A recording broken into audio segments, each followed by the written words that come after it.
I never expected my life to change when I met Priya. She was different. Her laugh, her bright eyes, the way she made me feel. In a city like Mumbai, I was just another African student, far from home. But Priya noticed me, and soon, I couldn't stop thinking about her. We spent weeks getting closer, talking late into the night, sharing small moments. Then, one day, she invited me to her village for the weekend. I was excited. I had never been to the Indian countryside before. Priya promised it would be an unforgettable trip, but I didn't know what was really waiting for me there. Her village, Kuldhara, was deep in Rajasthan. The moment we entered, something felt strange. The air was colder, and the wind seemed to carry whispers. I tried to shake it off, thinking I was just being nervous. "Welcome to Kuldhara," Priya said, her voice quiet, as if she was unsure about something. The village was empty and quiet, with old houses falling apart. It felt like the place had been abandoned for years. I noticed Priya kept looking around, uneasy. "There's something I didn't tell you," she said softly, her eyes avoiding mine.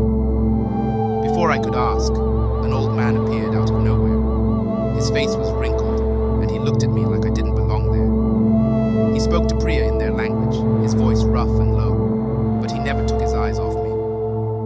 That night after dinner, Priya came to me. "This place, it's cursed," she whispered. I thought she was joking, but she was serious. "Long ago, the people here were forced to leave. They cursed the village, so no one can live here again. Strange things happen if anyone tries." I didn't believe her.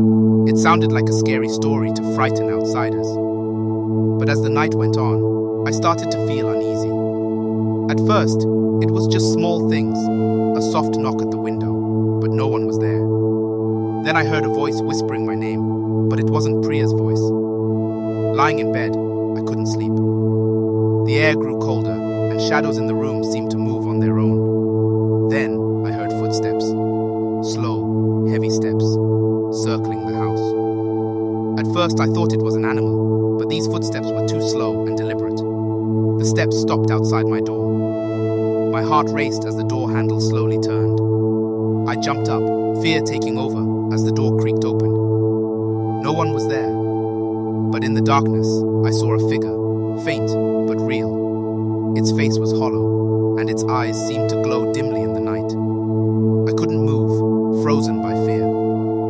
The room was freezing cold now, and my breath came out in white puffs. A voice, low and chilling, whispered, "Leave. You don't belong here." I stumbled back, barely able to stand, and ran out of the room. I bolted into the night, shaking, gasping for air.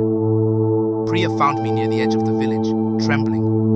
I could barely speak, but I managed to say, "We have to leave." She nodded, fear in her eyes. We never spoke of that night again.